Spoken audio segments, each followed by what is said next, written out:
All right, everyone. I'm going to be starting in 2 minutes.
Hello, everybody. We're going to get started here momentarily. I just want to put this up and get everybody filtered in, filed in.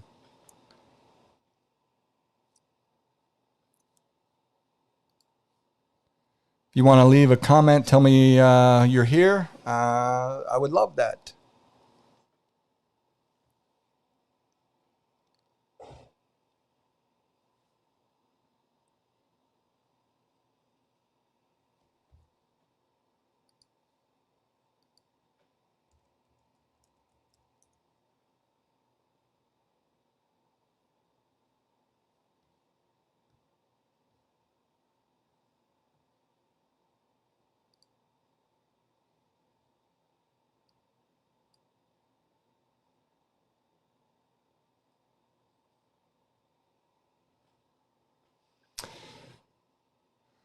All right, almost ready.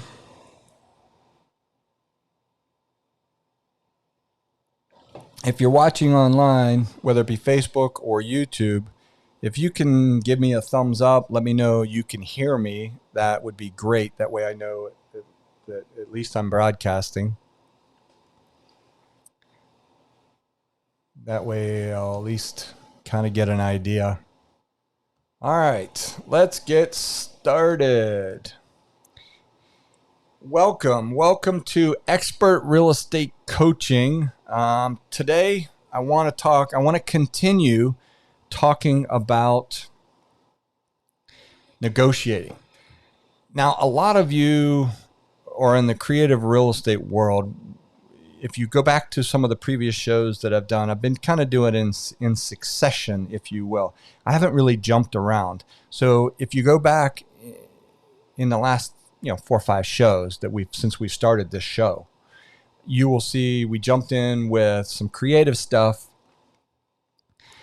like buying properties subject to, buying properties on a wraparound mortgage, sandwich lease options, agreement for deeds, all the different creative stuff. Other than, we haven't talked about wholesaling. In fact, next week I'm going to have a guest on, and we're going to be talking about wholesaling and how wholesaling, if at all, has changed since this pandemic. Because I suspect that it is going to get more and more difficult. Now, I've heard from many people, because I get asked on all these different interviews because of kind of, what I do and how long I've been doing this, and I'm an educator and so on and so forth. So I get asked on all these shows, and they ask me the same question: where is the economy going? Well, God, I wish I had that crystal ball. I wouldn't be sitting here if I did. I'd be playing the lottery. However, the educated person in me, the person that's been in this business for 23 years now, going on 24, tells me that we're headed into more of a buyer's market. Now, we were headed there naturally 6 months ago, before the pandemic. We were headed that way, and that's just the nature of our economy. We're in an election year to begin with. Things were bound to go that way. This just kind of pushed us off the edge and went straight down the cliff. Now, the interesting thing, and I got to need my glasses for this, but I saw an article today, and I wanted to bring it up. And I saw one on the LA Times, and let me find it. And it was basically an article, and here it is. And it was the LA Times, and it says homeowners who can't make mortgage payments get a new deferral option. Now, what is the new deferral option? Now, I don't really want to sit and read this article. You guys can read it yourself. But basically, a deferral or a forbearance, there are two different things, but I guess similar in nature, if you will. A forbearance, it's been a buzzword that's been thrown around a lot. And by a lot of banks, by a lot of politicians, everybody, right? Now, we talk about that in the sense that you've got all these people now, you got over 30 million. I haven't seen the numbers. If anybody's out there and can post, because today is Thursday and the numbers should be out. If anybody is out there and can post the unemployment numbers, I would appreciate that. Just put it in the comments somewhere and I'll see it. But I'd like to know, last week we were at 33 million unemployment number. The numbers were at 33 million people unemployed. So with that comes a lot of people missing payments. They're only getting, even with unemployment, they're only getting a certain percentage. They're not getting all their pay. They're getting a certain percentage of that. And I'm seeing all kinds of COVID-19 repayment plans. Like I got credit card companies that I have credit cards with, and they're all saying, hey, well, how'd you like to defer your payment? Well, no, if you don't, here's my advice. If you don't need to defer your payments, do yourself a favor and don't. Okay? Don't put yourself in a position, even if you go, well, you know what, I'd like to take a break. Don't do that to yourself. I promise you it's going to hurt you in the end.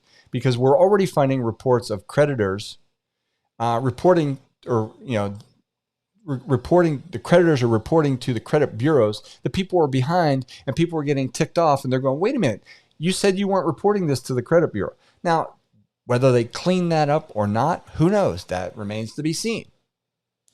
But this article was interesting because it talks about how the government, and this is where I'm afraid people are going to misconstrue this, and they did it when we were talking about it the first time about rents, people not paying their rent, and people not getting evicted or people not getting foreclosed upon.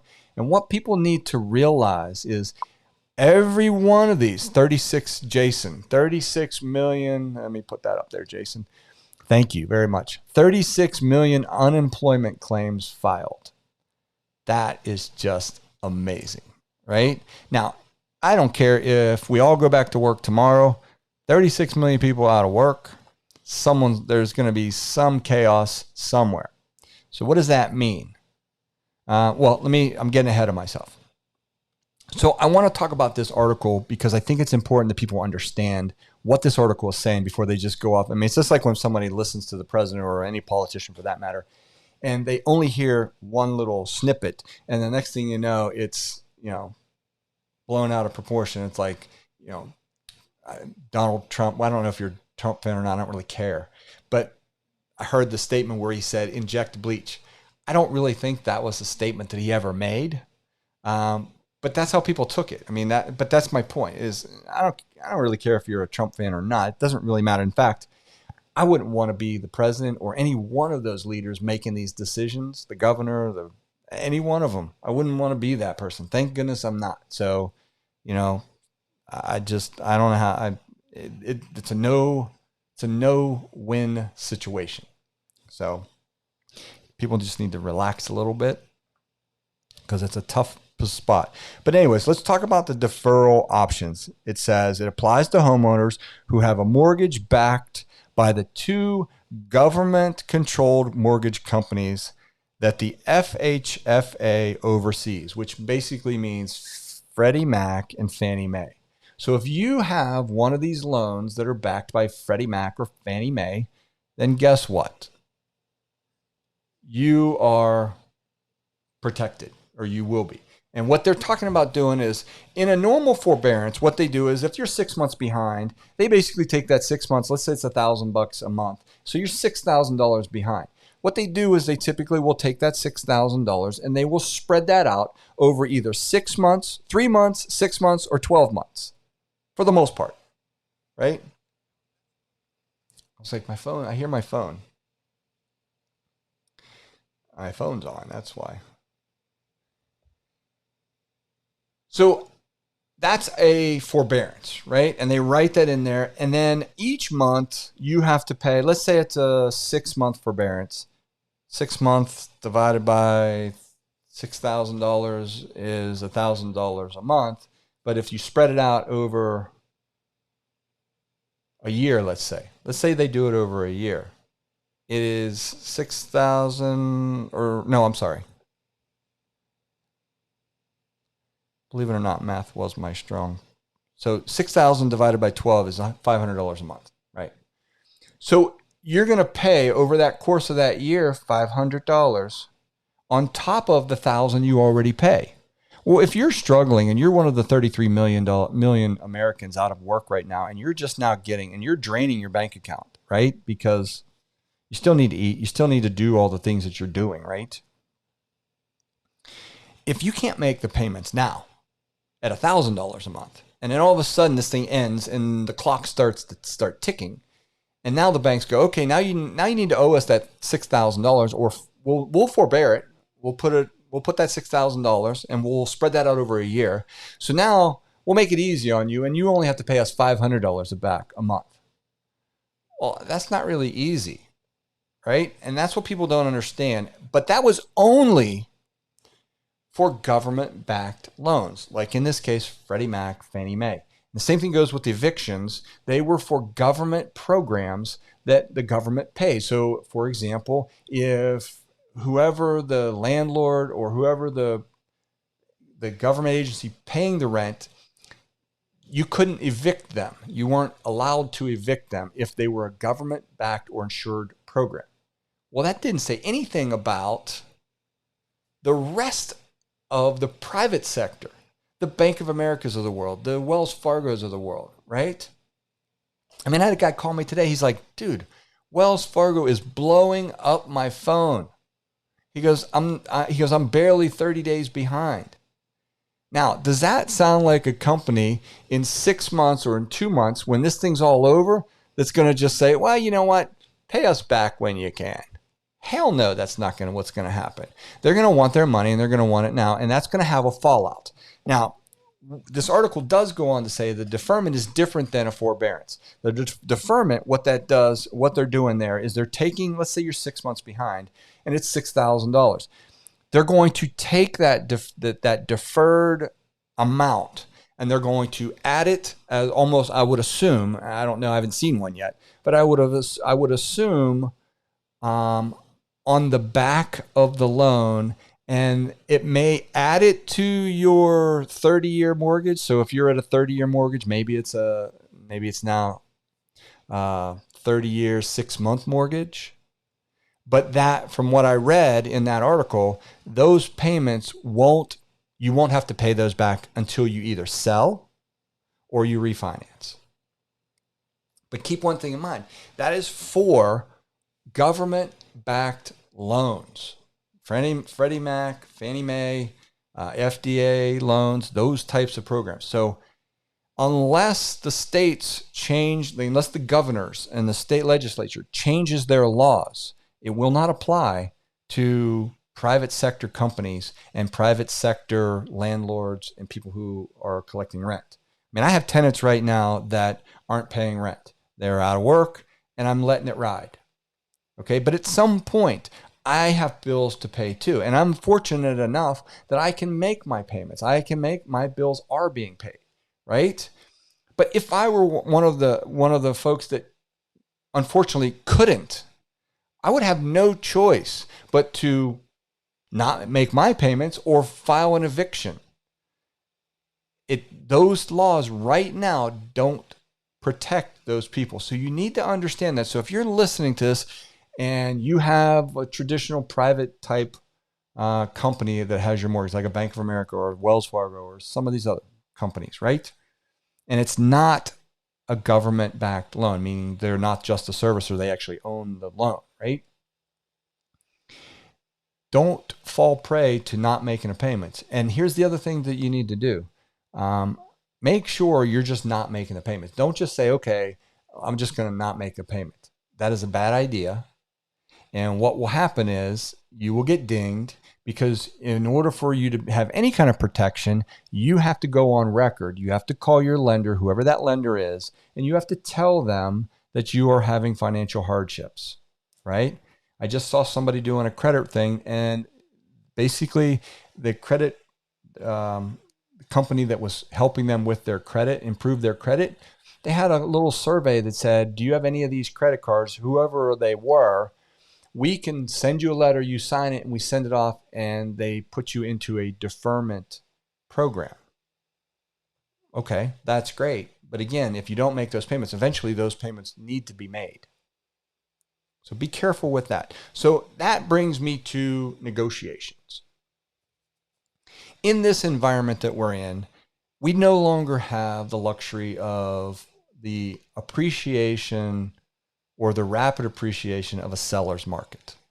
I think that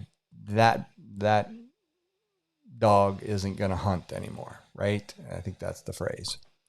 So we were slowing down, at least here in Georgia, I can say that, because I have my eye pretty much on the market, my finger on the market, the pulse. And we were noticing here in Georgia that prices were coming down slightly. They were just flattening. They weren't coming off the cliff. We weren't really we weren't in a seller's market. A buyer's market, but we were in what I would term as a transitional market. We were literally transitioning into that market, right? Now, what does that mean? That means that if you follow history, about every 10 to 12 years, our nation goes through some kind of hiccup, recession, whatever you want to call it, right? I call it a cycle. It's a real estate cycle. So then you have a buyer's market, a seller's market, then you come back to a buyer's market, and that cycle lasts about 10 to 12 years. The last one was 2008. The one prior to that was the late 90s. The one prior to that was the late 80s. So if you go back at least 30, 40 years, it holds pretty true. Now, to what significance they are, that depends on the economy at the time, the president at the time, the whatever, right? But in today's world, it has allowed us to go a little bit longer. 2008 was the last recession, the Great Recession, right? Well, now we're in 2020. We were seeing that slide 6 months ago. We were seeing it starting to flatten. I noticed it on Zillow, where I would see houses that were selling in 2 weeks took a month now. Houses that would normally fly off the shelf and get multiple bids were now getting the price. They were listing it and then 2 weeks later dropping it by $5,000. And you see a lot of minor little price drops. And that was happening all over the country, just want you to know. But for the most part, the economy was pretty strong, and it still is. Housing is still pretty strong right now. People are still buying. It's different than in 2008. And the reason it's different than in 2008 is because in 2008, the loan products sucked. And that was that's like a self-inflicted gunshot wound, right?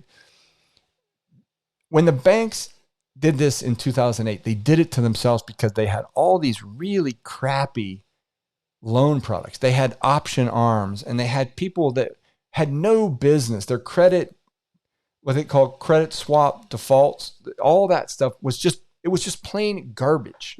The paper should never have been written. So they had to kind of dig themselves out of that paperwork world. Well, over the last 20 years, or I guess it's last 10 years now. Over the last 10 years, or 12 years, what we've had good loan products, loans at 3.5%, 4%, okay, at the high end. So we don't have the toxic loan products that we had before. So I think what we're going to be faced with now isn't going to be quite as bad, but we're still going to have fallout. And what that's going to mean is that's going to mean from a negotiating standpoint, now it gets me to what I want to talk about tonight, is you have to get good at negotiating. And in order to get good at negotiating, you have to understand what the homeowner's problem is. And in order to understand the problem, you have to ask questions. You need to know what the questions are. And by asking the right questions, you'll be able to formulate a plan or solutions for the homeowner. So I want to talk tonight. On the last show, if you want, I'm still new with this whole YouTube channel. So I know a bunch of people go like this and go, check out my video. I haven't figured that out yet. But I'm sure I will. So maybe one day I'll put a link up there, and wherever I'm pointing, you'll be able to click on it and go to one of my other videos. But until then, go check out one of my other videos on the different types. And the last show we did was on negotiations, and we did some basic stuff on negotiations. So I want to talk about that, and I'm going to pull this up in a minute. And I'm going to go specifically to this right here. Okay. And I'll put me in the corner. And I will take this away. Take that away. In order to be a good negotiator, you've got to get these following things. And I already covered this in the last video, so I'm only going to briefly cover it. I'm just going to walk through this pretty fast. If you need more detailed information on each one of these things, go watch one of those videos or go watch the last video. But in order to be a good expert negotiator, you got to in my opinion, you have to have 6 things. And it's really number 6 that we're going to be talking about tonight. First, you have to never assume anything. Don't be that guy that assumes that someone's a bad person just because they're in foreclosure. You know, bad things happen to good people every day. So never assume anything. Never assume that money is the reason somebody wants to do business with you. I mean, especially if they're a need to sell, right? If they're a want to sell, money may be the main thing. But if they're a true need to sell, they have a problem, they have a need to sell, money is usually the last thing. I just want you to know that. Number 2, be a great listener. The good Lord gave you 2 ears, 1 mouth for a reason. He wants you to listen, right? So by listening intently, you understand you won't miss things that the seller you might otherwise miss if you're talking, right? They don't really care about you. They don't really need to know how long you've been in business. That's good to know, but you need to listen, right? Understand the most successful people in the world are good listeners. And they make whoever they're talking to, when that person walks away, that person makes them feel like $1 million. Have you ever talked to someone, had a great conversation, and you walked away thinking, that's a really nice person right there? And that person, just by the conversation that you had, made you feel better about everything, right? It had nothing to do with money. It had nothing to do with anything. It had to do with how that person treated you with respect and built the rapport and listened, right? And that's usually what it comes down to. So be a great listener. Then you need to have the ability to probe for personal information. You need to be able to get as much information. What do they owe? What's it worth? All the financials that come with it, because that's usually what's pushing people into a need to sell, is what got them in that place in the first place, right? Was it a hardship? Was it a lost job, a probate? Was it, you name it, 2 houses payments, their tenant flaked out on them? There's tons of reasons. So the more information you get, the better armed you are to offer creative solutions, which is number 6. All right. So then you got number 4, have the guts to ask for more than you expect. Don't be afraid to ask for the washer and dryer. Don't be afraid to ask for the hot tub, the 4-wheeler, right, in the garage. Because what that does, not that you want those things, but that gives them the ability in the negotiation to win items. And it keeps you away from deadlocking the negotiation, right? A deadlock is when you boil your negotiations down to one item, and then you fail to agree on that one item. Then that's what's called a deadlock. Okay, so you don't want to deadlock that. You want to keep the negotiations flowing, right? Number 5, have the patience to wait for the outcome. You need to understand there are 3 elements in all negotiate, 3 variables in all negotiations. Time is the number 1 variable. Information is the number 2 variable, and power is the number 3, right? And we talked about those. But in this case, have the patience to wait for the outcome. Time is on your side. So especially if you have a person that's in a need to sell, they have a real need to sell. Maybe they're in foreclosure. Maybe their tenant moved out and they're an out-of-state landlord and the house got trashed for whatever reason, right? You don't know what the reason is, but they're motivated. Okay, you have time on your side. They do not. In a seller's market where we just came from, they did have time on their side because they had all the power, right? They had something we as investors wanted, right? They had it's the supply and demand, right?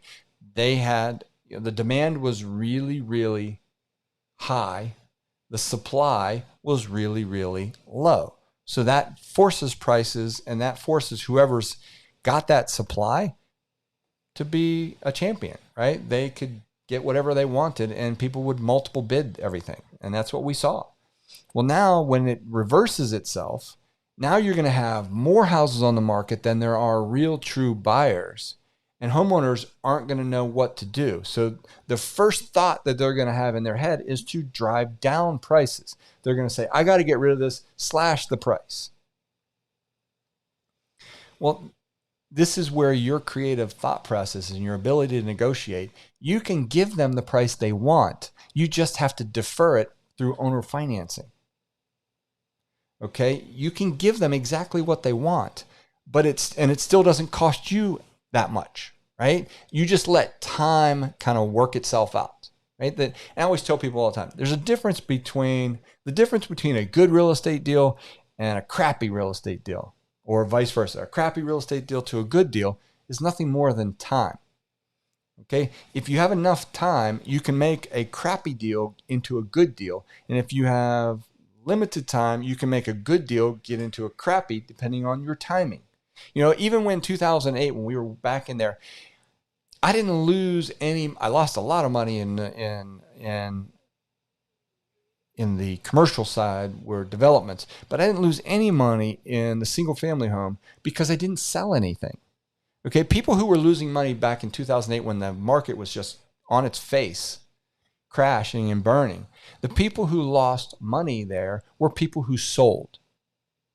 Right? People who bought high and sold, and they couldn't get what they owed on it or what they owed, so they just had to dump it, right? And that's where short sales came in. But if you didn't have to sell, you didn't see any of that. You just rode the wave. So, and that's what I tell people. If you buy right and you learn how to negotiate well, any market, we make money. I make probably better money in a down market than I do an up market. And I don't want to say I'm excited about this market because that's not that's not really true.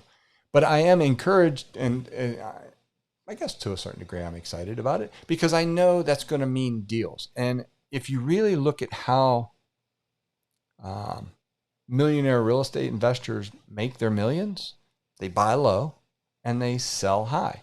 Well, if the market is already high, they can't buy low unless they do owner finance, unless they find these diamonds in the rough. Well, these diamonds are starting to now float to, or will be soon, starting to float to the surface. So, which brings me to number 6. To be an expert negotiator, you've got to introduce creative solutions. Now, I put the cart before the horse in some of the other videos that we started because I did that intentionally. Because when we started this pandemic is about the same time I started this show. I started this Tuesday, Thursday show. So I wanted to get techniques in your hands that you could use and identify with as quickly as possible. So what is that? So I didn't talk to you about negotiations and get into the introduction of the creative solutions, but this is where when we talk about creative solutions, this is what I'm talking about. So let me skip to this. To be a true problem solver in this industry, you have to have tools in your tool belt. Learning how to buy low, put a cash offer on a property, and then turn around and sell it high. Anybody can do that. Okay. All you need is a little bit of money. Okay. And someone that has a deal for you, right? But those types of deals are as prevalent as you might think. So they're still out there, but here's where you need to get good at. You need to get good. If you can see this screen, you need to get good. And if you don't understand what these strategies are and how to do them, this is where you should start. This is your education, and this is why I've been forcing this stuff and pushing this stuff to you, because these strategies right here are what's going to create the next real estate millionaire. Because by understanding these strategies and how to use them and how to identify them, and then ultimately how to use them from a selling strategy, you're going to be able to offer solutions to people that nobody else can. You know, I had a conversation today with someone in California, and sharp guy, and he called. I think he may even be watching tonight. I don't know, but he called me, he saw my show, and said, I'm really interested. I'm a wholesaler, and I think we're going to see a shift. And I said, you're absolutely right. He's a virtual wholesaler. He gets 6-7 deals a month, he says, but he's getting 60-70 leads a day, and he's not closing a fraction. He's only closing a fraction of those. Okay. And he's like, but everybody wants money. Everybody wants full value. Well, no crap. I mean, who wouldn't? I mean, you got to understand, most people don't know the real estate game, right? You and I, the people watching this show, you're studying this. You're seeing how the market's working. You're educated on this. The average person buys 2 to 3 houses in their entire lifetime. They don't know what it's like to list they know what it's like to hire an agent and wait for an offer, right? And then they put an offer in and they wait for an acceptance when they buy their next house. That's it.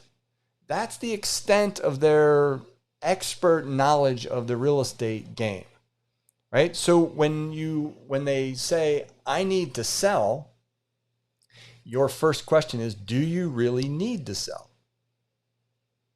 Okay. Do you really need, there's a difference. We talk about this in this industry. There's a need to sell versus a want to sell. Which one is which? A need to sell is someone that's in foreclosure, someone that's got a hardship or got 2 payments or in probate, right? That they need to sell. A want to sell is someone that says, you know what? I don't know anything on this. I'm in no hurry. I want a bigger house. I want this. They're not in any hurry. Okay.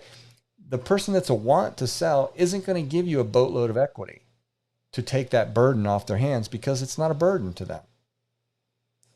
But, you know, you can take someone that is a burned out landlord, right? Now they're used to getting monthly payments.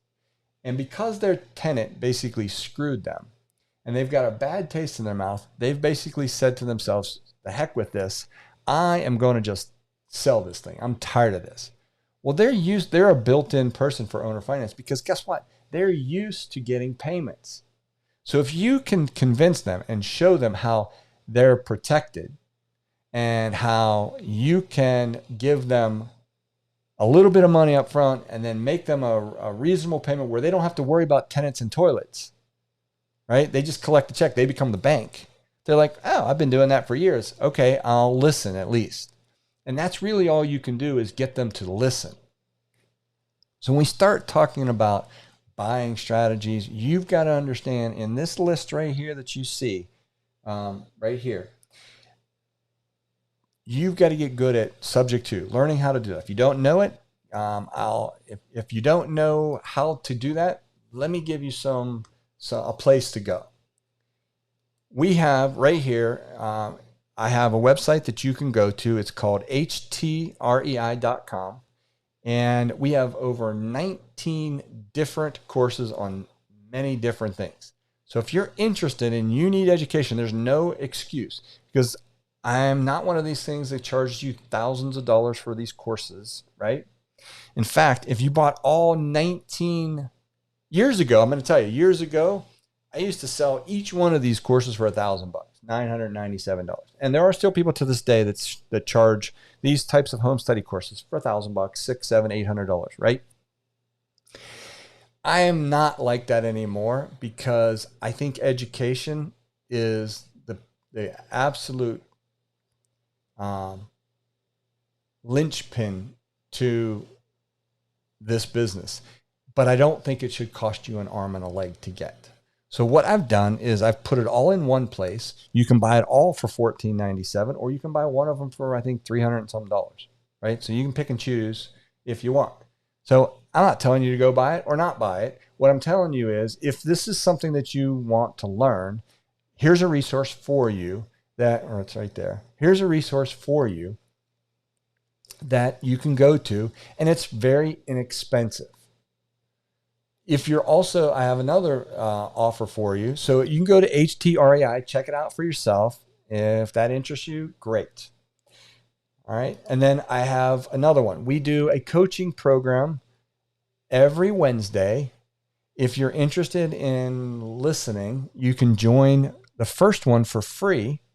And you can simply just go to this link right here, areia.us/PPG online, and type in the coupon code first time. Now, eventually this will go away once we stop doing all this stuff, and we don't, because I don't always do Zoom calls, but these are Zoom calls. These are Zoom webinars. So we have to do it this way right now.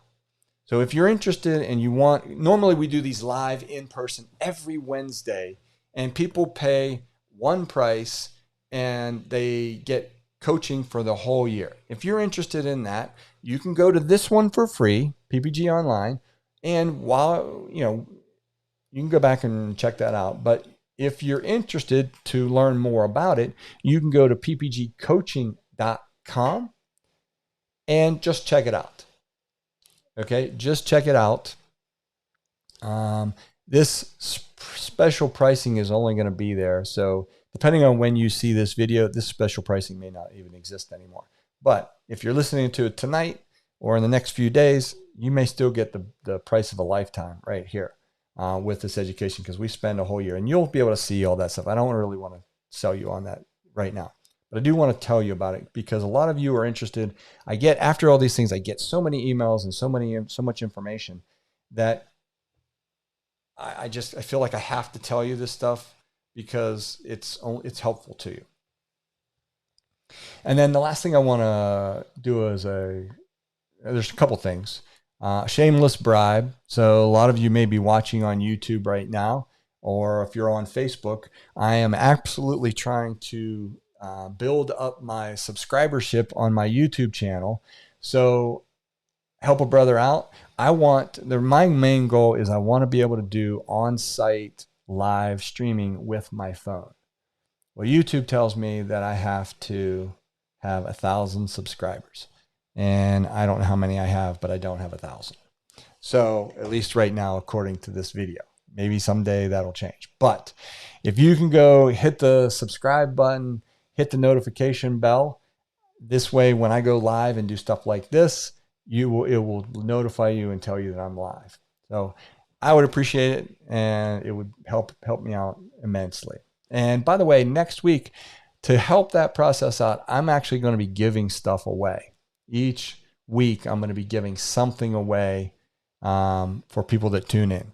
So get ahead of the curve, and who knows, I might be giving you an Alexa or something pretty cool. I'll have to figure out what that thing is, and I'll promote it next week.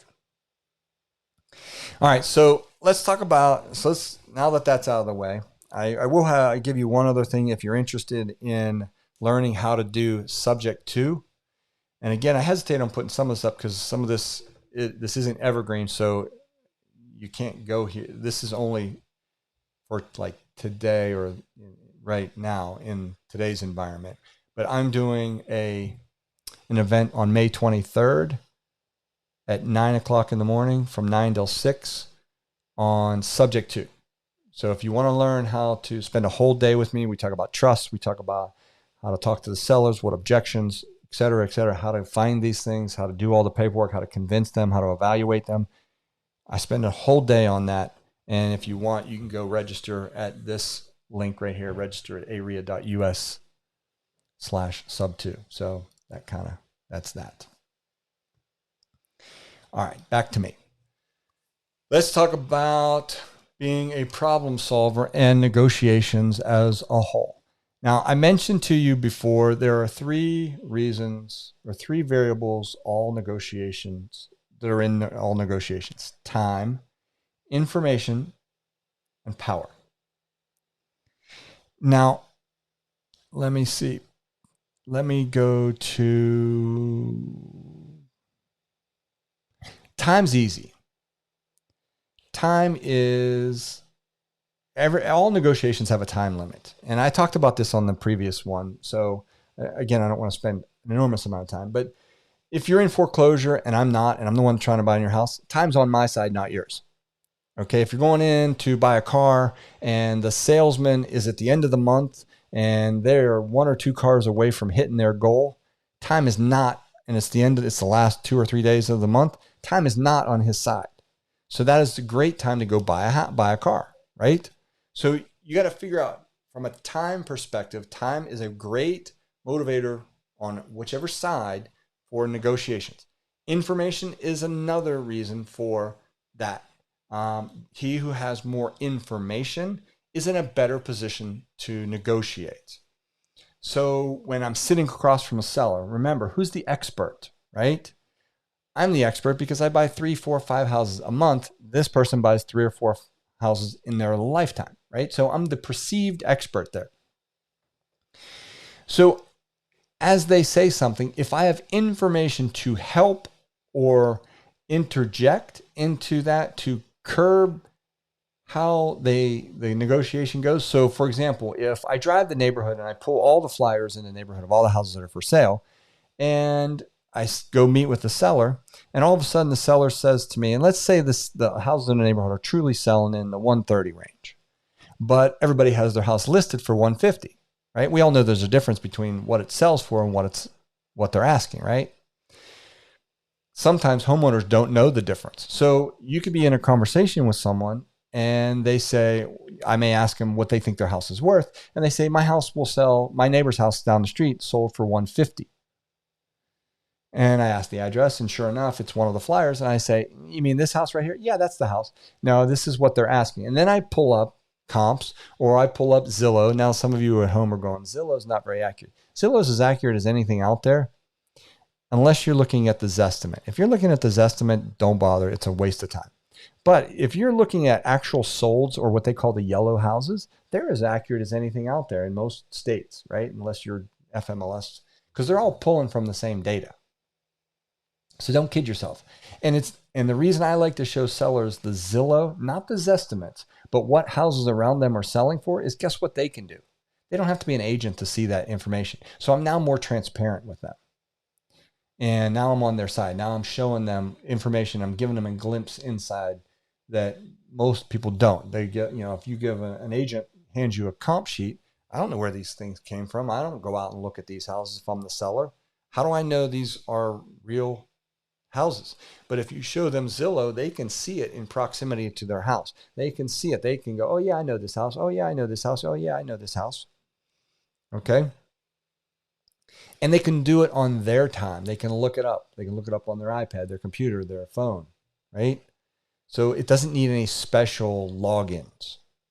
That's why I like that. So the more information I share with them, your job as a negotiator is to share as much information as possible, right? And people ask me all the time, because I show my sellers, when I sit down to negotiate with them, I show them how much I'm going to make, and I show them where, because think about it. If I said to you, and if you're listening at home and you own your own home, let's say you owe $100,000. And let's say if I ask you what are houses selling for in your neighborhood and you said $150,000. All right, how much equity do you have? Well, you do the math. In your head, you go, okay, I owe 100. My house is worth 150. So therefore, I have $150,000 worth of equity. As my wife always says, you can't eat equity. Okay? You can't eat it. So equity means nothing.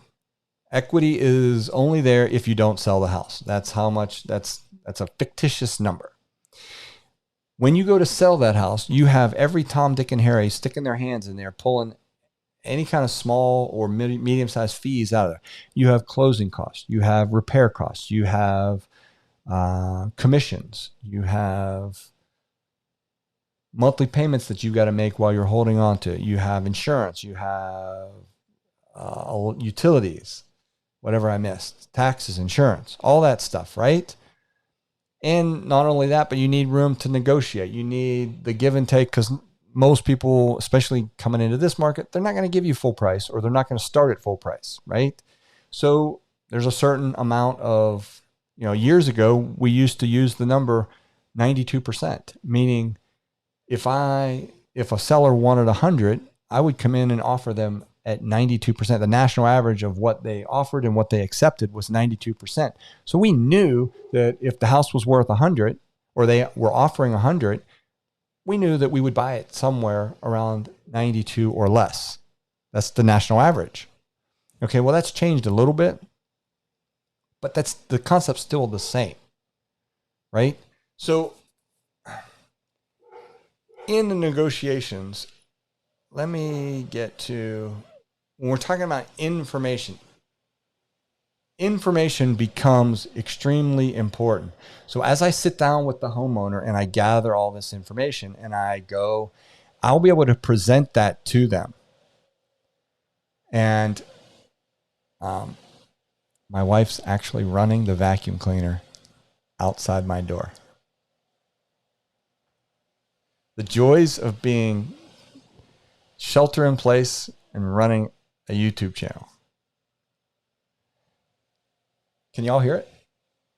Maybe you can't because of my microphone, but I can hear it. It's distracting. Okay, so we have information. So then the third one is power. So I want to skip to power for a second and talk about power. That's the third element right there. And let me get rid of this. Power is the ability to influence people, events, or situations just by you being you. What I mean by that is you have the power of perception, which is your power, meaning you have a power of yourself.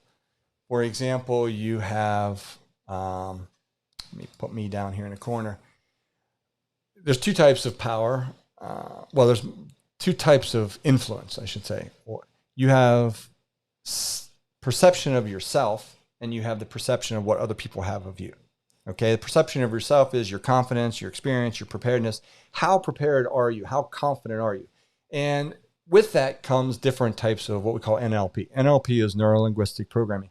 You've seen people in the past where they put the headphones on, or maybe even athletes will put glasses on. They have the strobe lights, and it's self-hypnosis, right? And they listen to someone and whisper in their ear that, doggone it, you're good enough, you're strong enough, and God darn it, people like you, right? And that's self-hypnosis. That's where people do that to quit smoking, to lose weight, to improve memory, you name it, right?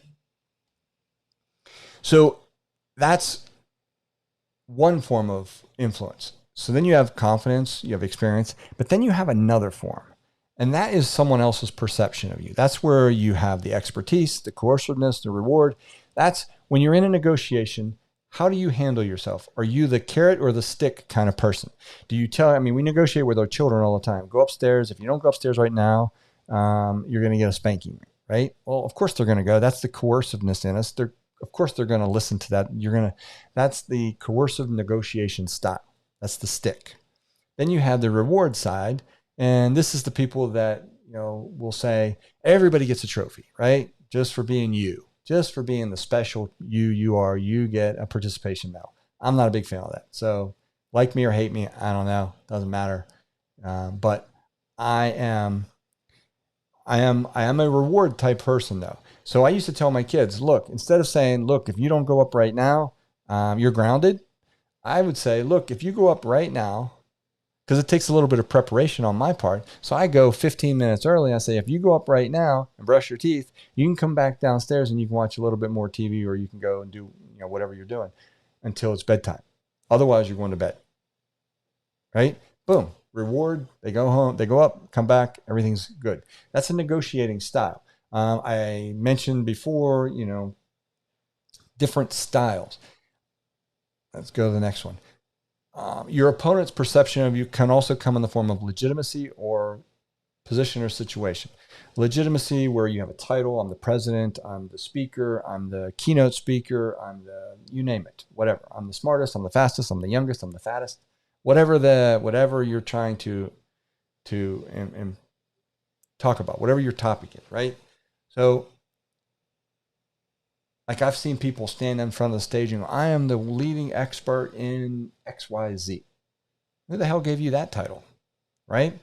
That's a self-proclaimed title. Maybe. Someone may have. I mean, like, for example, I'll use myself. I have been featured in the New York Times bestseller, the real estate, Gary Keller's Millionaire Real Estate Investor, the Blue Book by Gary Keller, Keller Williams, founder. And that was a great honor for me. So it lends a lot of legitimacy to that.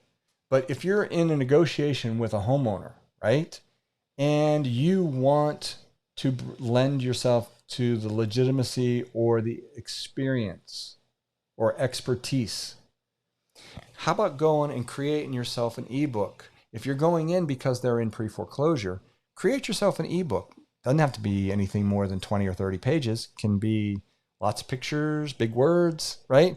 But put yourself on the front cover and say written by, Joe Blow. And when you go there, you can get these things printed for next to nothing. Hand them one and say, here, I just wanted to bring this to you and give you, this is a book that I wrote, right? And it'll give you all the information that you need. Now, if you do it professionally, guess what? In a negotiation, that little book that you just handed them gives you so much perceived perception of influence that you have your rapport building will go through the roof with them. So that's just one technique. So I want to talk about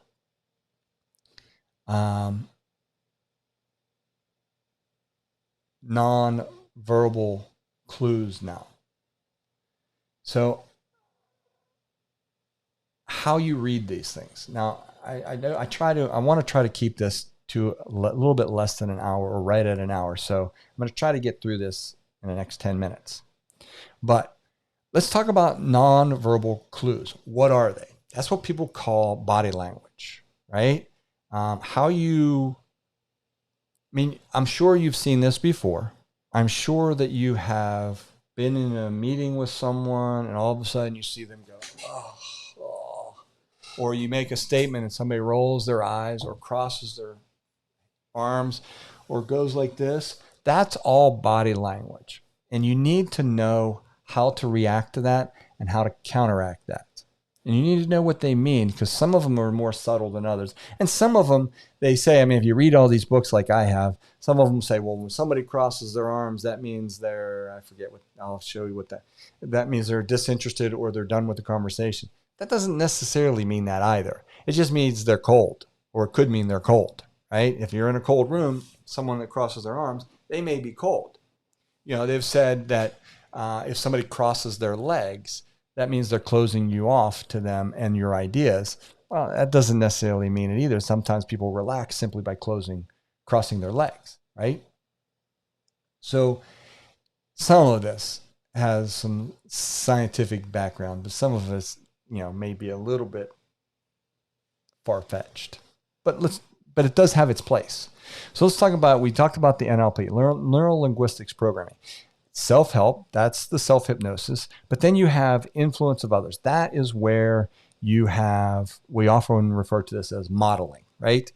And that's where when you get into negotiations with someone, I mentioned at the beginning where you repeat or you clarify. I think it was in the other video where you clarify things. So let me understand, Mr. Seller, if I can get you $1,500 and I can close by Friday, you'll sell me this house. Okay, that's number one that I mentioned that. And then a few minutes later, so again, I'm going to clarify this. I get you $1,500, close by Friday, blah, blah, blah. If I say that 2, 3, 4 times, that starts to get them in their head. Yes, yes, yes. The more times they say yes, the greater chance you have at the very end when you say, okay, let's get down to the agreement. They get a yes, right? Because you've conditioned them. You've mirrored them or modeled them in an NLP fashion. So any chance you can get to read up on this technique is by far advantageous to you.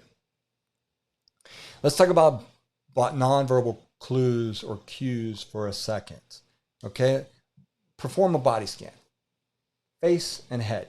You're going to look at somebody, smiling typically means someone's who's in agreement with you. You've heard someone go, especially when I'm up at the front of the room and I'll say something that people, they either like or they agree with, you'll see them shake their head. They're like, yeah, that's right. Okay. That's body language, right? You need to be looking for that. So if you say something to someone in a negotiations and all of a sudden they went from being attentive to you to like this, you've obviously said something wrong and you need to figure out what it is. So you've got to be able to pay attention to that. Nodding, someone's in agreement with you. Tilting of the head may indicate that they are either uncertain or they don't understand what you're saying. They're either, I don't agree with you, especially if they throw up their lip or their eyes, or they may go like that, like a dog when you blow a whistle and they're trying to figure out what that is, right? That's the same way with a person. Head tilting slightly, they're evaluating. So that's one, okay? So let's talk about the next one. Continuing with the face and the head. All right, steady eye contact generally indicates that they're honest with you and they're engaged with you. All right, looking past you may mean that they're bored, or it may mean, like if I'm looking straight into this camera, pretending those are your eyes, you can see me looking right into you, into your soul, right? But if I start talking to you and I'm looking over here, you can generally tell and you're following my eyes. And I've talked to people where I go, and there's nobody behind me, right? So looking past may mean that they're insecure with themselves too because they don't want to confront you. So pay attention to that. Broken eye contact may mean that they are not telling you the truth. So if they say something and they look away, that may mean that they're lying. Now, one of the things that I liked about the book, Never Split the Difference, is he talks about body language. And he's Chris Voss he's the author. He is an ex-FBI hostage negotiator. So if you get a chance, that's a book I highly recommend. All right, so moving down to the body, leaning forward may mean that you're making progress. And a lot of times I use that as a technique as well, because I have my iPad and then when I go to make my offer, I have it on what's called a spreadsheet, right? And I show, or a software, and I show them why I can't pay them what they want. And by having a certain order in which I go through this, they throw away their equity in their mind and they don't realize it. So when I get down to the end, they go, oh, okay, I see that. So they understand. People understand what they see in writing more so than they hear, right? If you just tell somebody something, there's a greater chance that they're going to disagree with you or not pay attention to you than if they see it, because not only are they seeing it, but they're also hearing it. So you got two senses going on right now, right?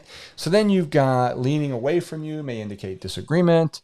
Moving side to side may indicate insecure, nervous. They got to pee. They just want out of there. They're just anxious. They're antsy. They want to go.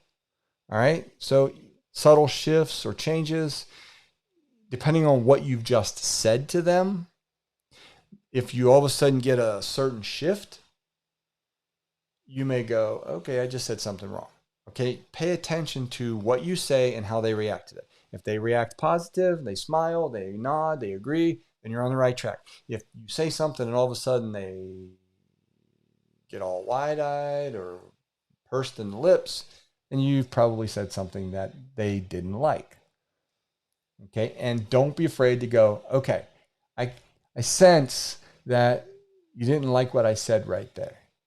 Don't be afraid to say those exact words, because call them out on that, because they may not even be realizing they're doing it. And you might be able to overcome that objection right then and there, rather than have them bury it until the end. And then they forget about it, but their feeling is still there, right? All right, so let's go to the arms. Folded tightly, they're not receptive to your ideas. That's this, but they could be cold, so your call. Throwing arms over the chair, meaning someone goes like this and throws their arm over a chair, may indicate a need for dominance. Now, this is where the scientific part of it comes in, and I'm like, I don't know about that. But there is some truth to this. Dominance or a negative reaction to what you've said. So someone's like this, and then all of a sudden you say something negative, and they go, I don't know about that. And that's their body language telling you, yeah, I didn't agree with that. All right, so they're in here like this, and then all of a sudden they back away. And then their hands. Let's look at their hands. Touching gesture or self-touching, where they do this a lot, okay, indicates nervousness, insecurity. They take a pen and they tap the pen. I don't know if you heard that, but open palms generally are positive gestures. Usually, for example, when I knock on someone's door and I have a business card in my hand, I knock on the door and I step back from the door, and I usually step back towards the edge of the porch. So if it's a stoop, I'll step off the stoop. If it's an actual porch, I'll step to this first step when you get onto the porch, depending on how far it is. I don't go out. Some people say go out into the yard. I don't go that far. I just give them their space so they don't feel like I'm encroaching in their space. But when I do talk to them, when I introduce myself, I say, hi, my name is Don. I open my palms so they see that I have nothing in my hands, right? They see that I'm open, I'm sharing, I'm here to open myself up, right? So they see that, and I hand them a card. I don't have my hands in my pocket. I don't have a hoodie on. I don't have, hiding, feel like a turn so that they're not seeing. I don't do any of that, okay? You want to make sure you're open and inviting.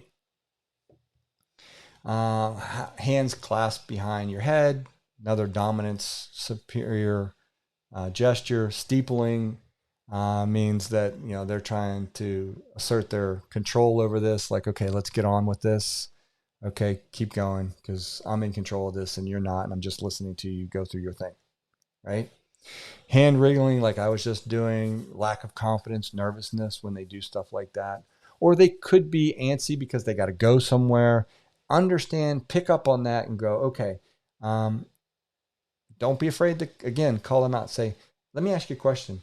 Is this a good time right here? Are you okay with that? I can come back if there's a better time. And because sometimes they may not even realize they're doing it. And then legs. And this is going to be the last one for tonight, and we'll move on. Body scan. Crossed legs, they say non-cooperative and untrustworthy. I don't know that I believe that one, but that's what the books and all the research says, that when somebody crosses their legs, especially if they cross their legs and turn away from you, I do kind of tend to agree with that you've disengaged them. But one of the things I like to do when I have my iPad is, if I find somebody is doing that and I'm having a conversation and I'm showing them numbers or showing them comps or showing something, and I feel they're disengaged, I point something out and I say, here, let me show you this. And I lean into them and I force them to lean into me. Okay? So the other thing I will tell you from a negotiations, when you sit down with someone and a homeowner, never sit across the table with them. Never sit across the room with them. Always sit next to them. You don't want anything to get in the middle of you, like a table or anything like that, because that is an unspoken barrier there, and that not a good thing. So you want to be next to them. So if they say, where would you like to sit? I say, here, come sit next to me on the couch, because there's a few things I want to show you.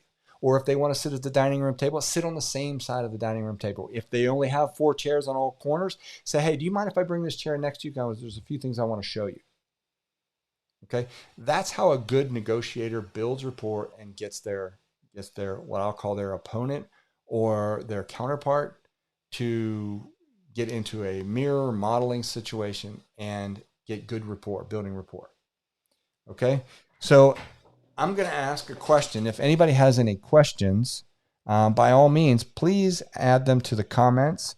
I don't see anything other than Jason's right now, but I'll be happy to answer any questions you have if you want to put something out there.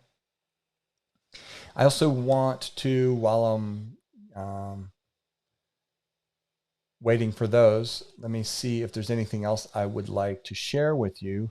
Oh, by the way, don't forget, if you are new to this channel, if you're on my YouTube channel, please do me a favor, hit the like, hit the little thumbs up, hit the subscribe button and the notification bell. It really helps me with the algorithm with Google and YouTube. So I really appreciate it. If you enjoyed it, I'd love to hear any comments that you have. I take those comments to heart. I formulate those comments. If you want me to talk about anything else, teach anything else, or go over anything else, by all means, put it in the comments. I read every single one of them and I act accordingly. So the last thing I want to mention is, if you guys are interested in education at all, you can go check out htrei.com. We have lots of courses anywhere. I mean, everything from A to Z, soup to nuts. If you want to learn it, we've got it. Okay. Very inexpensive. And you also, anytime somebody gets one of my courses, I also give you my personal cell phone number. So you literally will get my personal cell phone number if you buy the course. Okay, so, all right. Well, JC says, great information. We'll definitely keep tuning in. Thank you very much, JC. I appreciate that. That means a lot to me. Let me take this down so I can show your comment. So thank you very much. I appreciate that. If you don't have anything else, please stay tuned. I do this every single Tuesday and Thursday, at least for the foreseeable future, until we get out of this whole shelter in place. I want to try to get as much information into your hands as humanly possible, as quickly as I can, to make you a transaction engineer. So hopefully you liked it. Please, again, subscribe, give me a thumbs up, a like, a notification. If you're on Facebook, a comment or two would be outstanding. Again, thank you very much, and I enjoyed tonight, and I'll see you again next time on my Expert Real Estate Coach. I forgot the name of my own show. Expert Real Estate Coaching Show. So until next time, thank you very much. Have a great evening. God bless. Don't lick anything. Stay safe. Wash your hands. Good night.